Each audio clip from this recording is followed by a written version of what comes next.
Hi, I would like to share with you something from First Maccabees, chapter one. Talk. It's not in the Protestant Bibles. It's basically from the apocrypha. I'm going to be reading it from the King James version. First Maccabees chapter 1.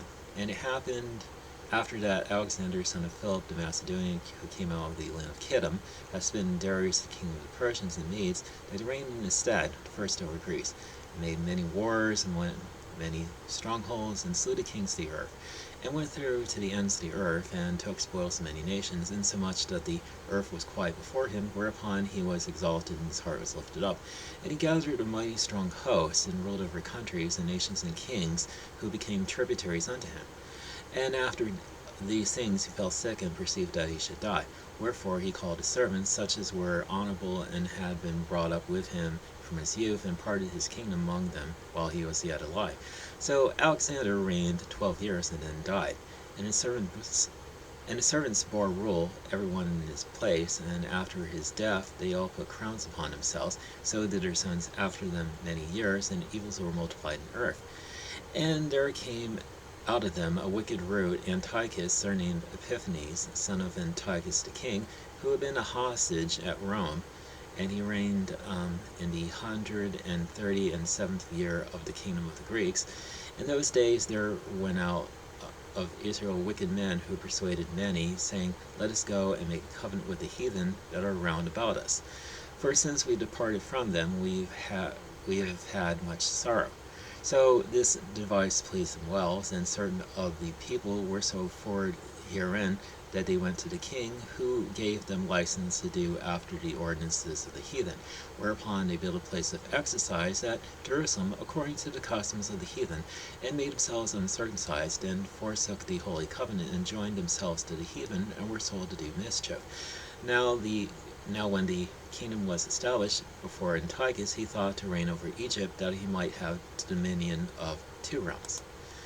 Wherefore he entered into Egypt with a great multitude of chariots and elephants and horsemen and a great navy, and made war against Ptolemy, king of Egypt. But Ptolemy was afraid of him, and fled, and many were wounded to death. Thus they got the strong cities in the land of Egypt, and he took the spoils thereof. And after that Antiochus had smitten Egypt, he returned again in the 143rd year, and went up against Israel and Jerusalem with a great multitude, and entered proudly into the sanctuary, and took away the golden altar, and the candlestick of light, and all the vessels thereof, and the table of the showbread, and the pouring vessels, and the vials, and the censers of gold, and the veil, and a crown, and the golden ornaments that were before the temple, all which he pulled off.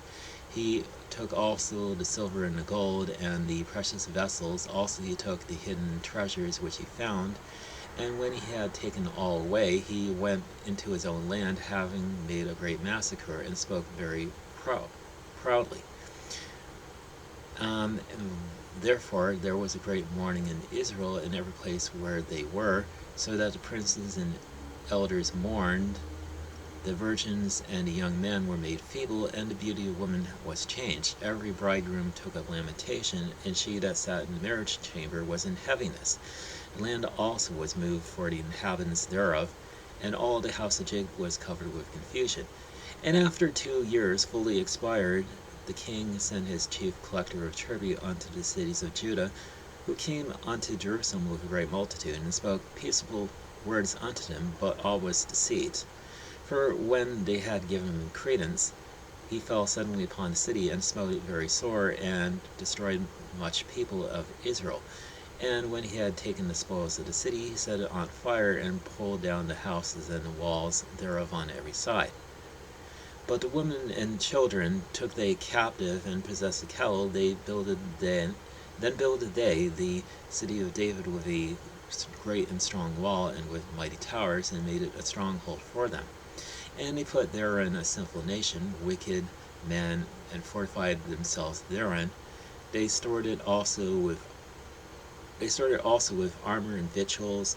And when he had gathered together the spoils of Jerusalem, they laid them up there, and so they became a sore snare, for it was a place to lie in wait against the sanctuary, and an evil adversary to Israel. Thus they shed innocent blood on every side of the sanctuary, and defiled it, insomuch that the inhabitants of Jerusalem fled because of them, whereupon the city was made a habitation of strangers, and became strange to those that were born in her, and her own children left her. Her sanctuary was laid waste like a wilderness.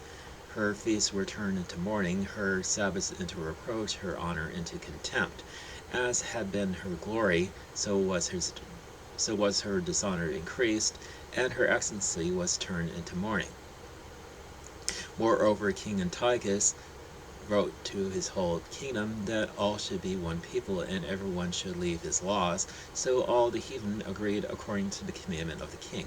Yea, many also of the Israelites consented to his religion, and sacrificed unto idols, and profaned the Sabbath.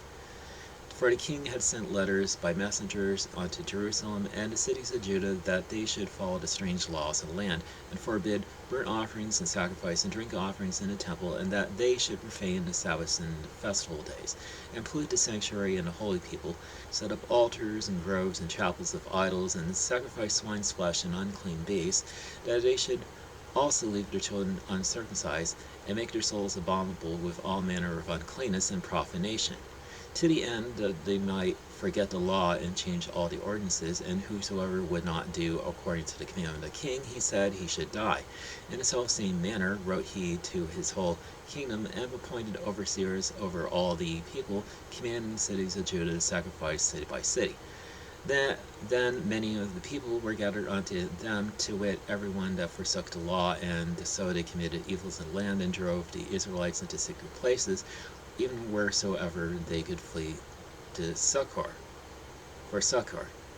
Now the 15th day of the month Caslu, in 145th year, they set up the abomination of desolation upon the altar, and builded idol altars throughout the cities of Judah on every side, and burnt incense at the doors of their household.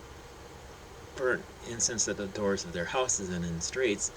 And when they had rent in pieces the books of the law which they found, they burned them with fire. And whosoever is found with any of the book of the testament, or if they committed to the law, the king's commandment was that they should put him to death.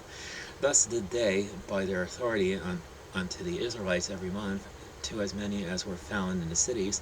Now the 25th day of the month they did sacrifice upon the idol altar, which was upon the altar of God, at which time, according to the commandment, they put to death certain women that had caused their children to be circumcised. And they hanged the infants about their necks, and rifled their houses, and slew them that had circumcised them. Howbeit many in Israel were fully resolved, and confirmed in themselves not to eat any unclean thing. Wherefore they chose rather to die, that they might not be defiled with meats, and that they might not profane the holy covenant. So then they died, and there was very great wrath upon Israel. Now, that's pretty much the entire chapter. It's a very long read. For First Maccabees, it is a pretty long read. It's basically like 16 chapters long, and I'm probably just going to go through the first four chapters of First Maccabees, basically because they pertain to the Festival of Lights.